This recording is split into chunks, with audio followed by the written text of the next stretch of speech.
ನಮಸ್ಕಾರ sir. Sir ತಮ್ಮ ಹೆಸರು? ಗುಲ್ಜಾರ್ ಶಾ ಅಂತ. ಗುಲ್ಜಾರ್ ಶಾ. ಸರ್ ತಾವೊಂದು ಗ್ರಾಮ ಪಂಚಾಯತಿ ಎಲೆಕ್ಷನ್ಗೆ ನಿಂತ್ಕೊಂಡಿರೋದು ಇದೇ ಮೊದಲನೇ ಬಾರಿನಾ?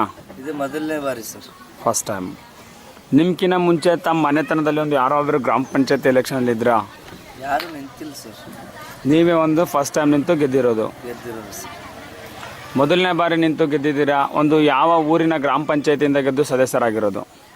ಇಟ್ಗಾ ಗ್ರಾಮ ಅದು. ಇಟ್ಗಾ ಗ್ರಾಮದ ನಿವಾಸಿಗಳಾದಂಥ ತಾವು ಬೋಪಾಲ್ ತೆಗ್ನೂರು ಗ್ರಾಮ ಪಂಚಾಯತಿಯಿಂದ ಗೆದ್ದು ಸದಸ್ಯರಾಗಿರೋದು. ಹೌದು ಸರ್. ಮೊದಲನೇ ಬಾರಿ ನಿಂತು ಗೆದ್ದಿದ್ದೀರಾ. ಹೆಂಗೆ ಅನಿಸ್ತಾ ಇದೆ ತಮಗೊಂದು ರಾಜಕೀಯ ಜೀವನ? ಭಾಳ ಕೆಲಸ ಮಾಡ್ಬೇಕಂತ ಆಸೆ ಅನಿಸ್ತದೆ ಸರ್ ನಮಗೆ. ಅಂದರೆ ಜನಗಳಿಗೆ ಆಗಿ ಕೆಲಸ ಮಾಡ್ಬೇಕಂತ.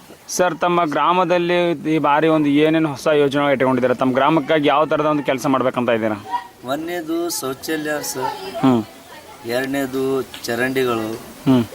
ಮೂರನೇದು ರೋಡ್ಗಳು. ಹ್ಞೂ. ನಾಲ್ಕನೇದು ಯಾವ ದೇವಸ್ಥಾನದ್ದು ಏನೋ ಒಂದು ಪ್ರಾಬ್ಲಮ್ ಹ್ಞೂ ನಿಂತಿರೋದ್ರಿಂದ ಅದು ಒಂದು ಕಟ್ಟಡ ಅಂತ. ಅಂದರೆ ದೇವಸ್ಥಾನಗಳಿಗೆ ನಿಂತಿರುವಂಥ ಕಟ್ಟಡಗಳನ್ನೆಲ್ಲ ಪೂರ್ತಿಗೊಳಿಸ್ಬೇಕಂತ ಇದ್ದೀರಾ? ಹೌದು ಸರ್. ತಮ್ಮ ಗ್ರಾಮದಲ್ಲಿ ಈ ಬಾರಿ ಒಂದು ಹೊಸ ಯೋಜನೆಗಳು ಈ ಥರದಲ್ಲೇ ಇಟ್ಕೊಂಡಿದ್ದೀರಾ? ಹೌದು ಸರ್. ಅಂದರೆ ನಿಮ್ಮ ಗ್ರಾಮದಲ್ಲಿ ಇವತ್ತು ಇವಾಗ ಇರೋವಂಥ ಸಮಸ್ಯೆಗಳು ಏನೇನಿದೆ ಇವಾಗ? ಇವಾಗ ನೋಡಿ ಸರ್, ರೋಡ್ಗಳು ಕೆಲವೊಂದು ನಿಂತುಬಿಟ್ಟೆ ಸರ್. ರೋಡ್ಗಳು ಮಾಡಿಸ್ಬೇಕು. ರೋಡ್ಗಳು ಕೆಟ್ಟೋಗಿದೆ. ಸಿ ರಸ್ತೆ ಮತ್ತು ಚರಂಡಿಗಳು. ಹ್ಞೂ. ಮತ್ತು ಸ್ವಲ್ಪ ವಿದ್ಯುತ್ ಪ್ರಾಬ್ಲಮ್ ಇದೆ ಸರ್. ಹ್ಞೂ. ಅದೊಂದು ಸ್ವಲ್ಪ ಜನಗಳಿಗೆ ಕುಡಿಯೋಕ್ಕೆ ನೀರಿನ ಸಮಸ್ಯೆ ಏನಾದರೂ ತಮ್ಮ ಗ್ರಾಮದಲ್ಲಿ ಇದೆಯಾ? ಇದೆ ಸರ್. ಅದನ್ನು ನೀರಿಂದು ಭಾಳ ಪ್ರಾಬ್ಲಮ್ ಇದೆ ಸರ್. ಸಾರ್ವಜನಿಕವಾಗಿ ಶೌಚಾಲಯ ತಮ್ಮ ಗ್ರಾಮದಲ್ಲಿ ಇದೆಯಾ? ಇದೆಯಾ ಸರ್. ಸಾರ್ವಜನಿಕ ಶೌಚಾಲಯ ಇದೆಯಾ? ಕೆಲವು ಮಂದಿ ಜನದ ಬಳಿ ಇದೆ ಸರ್. ಬಡವರು ಅಂದ್ರೆ ಮನೆಗೆ ಅವ್ರು ಓನಾಗಿ ಕಟ್ಸ್ಕೊಂಡಿರೋದು. ಅಂದ್ರೆ ಸಾರ್ವಜನಿಕ ಶೌಚಾಲಯ ಇಲ್ಲ ಸರ್. ಮಾಡಿಲ್ಲ ಸರ್. ಇನ್ನ ಮಾಡ್ಬೇಕು ಸರ್. ಅಂದ್ರೆ ಸಾರ್ವಜನಿಕ ಶೌಚಾಲಯ ಕೂಡ ತಮ್ಮ ಗ್ರಾಮದಲ್ಲಿ ಇನ್ನೂ ಮಾಡಬೇಕು. ತಮ್ಮ ಗ್ರಾಮದಲ್ಲಿ ಮನೆಗೆ ಶೌಚಾಲಯ ಎಲ್ರಿಗೂ ಇದೆಯಾ ಅಥವಾ ಸ್ವಲ್ಪ ಕಡಿಮೆ ಮಟ್ಟಿಗೆ ಜನಗಳಿಗಿದೆಯಾ? ಕಡಿಮೆ ರೀ. ಅವರೆಲ್ಲ ದೊಡ್ಡ ಜನ ಇದ್ದವ್ರ ಹತ್ರ ಇದೆ. ಬಡವ್ರ ಜನ ಹತ್ರ ಇಲ್ಲ. ಅಂದ್ರೆ ಬಡವರಿಗೆ ಇನ್ನೂ ಕಟ್ಸೋಕೆ ಆಗ್ತಾ ಇಲ್ಲ. ಸರ್ ತಾವೊಂದು ಮೊದಲಿನಿಂದಲೂ ಅಂತಂತಂದರೆ ಒಂದು ಡ್ರೈವರು ಅಲ್ವಾ? ಒಂದು ಡ್ರೈವರ್ ಆಗಿ ತಾವೊಂದು ರಾಜಕೀಯಕ್ಕೆ ಬರಬೇಕು ಅಂತ ತಮಗೆ ಒಂದು ಸ್ವಂತ ಇಚ್ಛೆ ಇತ್ತಾ ಅಥವಾ ಯಾರಾದ್ರೂ ಸಪೋರ್ಟ್ ಮಾಡಿದ್ರೆ ನೀನು ಒಂದು ರಾಜಕೀಯಕ್ಕೆ ಬರಬೇಕಪ್ಪ ಅಂತ? ಸರಿ, ಎಲ್ಲ ಮಾಡೋದು ಕೆಲಸಗಳು ನೋಡಿದೆ ಸರ್. ನಮ್ಗೆ ಸರಿ ಅನಿಸಿಲ್ಲ. ಜನಕ್ಕೆ ಕೇಳಿ ನಾನು ನಿಂದಿರ್ಬೋದಾ ಅಂತ ಕೇಳಿದೆ ಸರ್. ಅದಕ್ಕಾಗಿ ನಿಂದ್ರಿ ನಾವು ನಿಮ್ಗೆ ಮಾಡ್ತೀವಿ, ಸಪೋರ್ಟ್ ಓಟ್ ಕೊಡ್ತೀವಿ ಅಂತೇಳಿ ನಿಂದಿಸ್ತೀವಿ ಸರ್.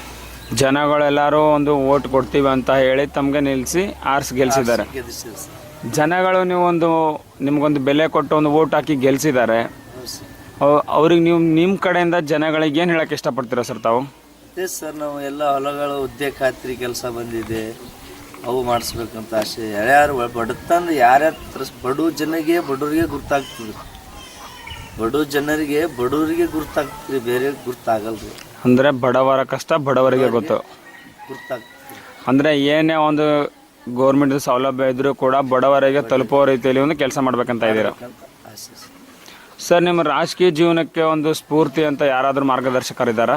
ಅಂದರೆ ನಿಮ್ಗೊಂದು ಗಾಡ್ ಫಾದರ್ ರಾಜಕೀಯ ಬಗ್ಗೆ ಹೇಳ್ಕೊಡೋರು ಈ ಥರ ಅವ್ರ ಹೆಸರು ಹೇಳಕ್ಕೆ ಇಷ್ಟಪಡ್ತೀರಾ? ಉಸ್ತುವಾರಿ ಕಮರ್ ಸಾಹೇಬರು ಇದ್ದಾರೆ. ಅವರು ಕೂಡ ಮಾಡೋಣ, ಒಳ್ಳೆ ನಿಮ್ಮ ಊರು ಡೆವಲಪ್ ಮಾಡೋಣ ಕರೆಸಿದ್ದಾರೆ, ಹೋಗಿದ್ದಾರೆ ಸರ್. ಒಳ್ಳೆ ಥರ ಮಾಡಬೇಕು, ಒಳ್ಳೇದು ಅನ್ನಿಸ್ಕೋಬೇಕು ಹೇಳಿದ್ದಾರೆ ಸರ್. ಅಂದರೆ ಜನಗಳಿಗೆ ಒಂದು ಗವರ್ ಅವ್ರ ಹೆಸರು ಮಾಡಬೇಕು, ಗೌರವ ಅನ್ನಿಸ್ಕೋಬೇಕು. ಅವ್ರ ಹೆಸರು ಏನಂದ್ರಿ ಅವ್ರದ್ದು? ಕಮರ್ ಸಾಹೇಬ್ ಸಚಿವರಾದ, ಉಸ್ತುವಾರಿ ಸಚಿವರಾದ ಗಮರ್ ಸಾಹೇಬ್ ಅವರು ತಂದು ರಾಜಕೀಯ ಜೀವನಕ್ಕೆ ಒಂದು ಸ್ಫೂರ್ತಿ.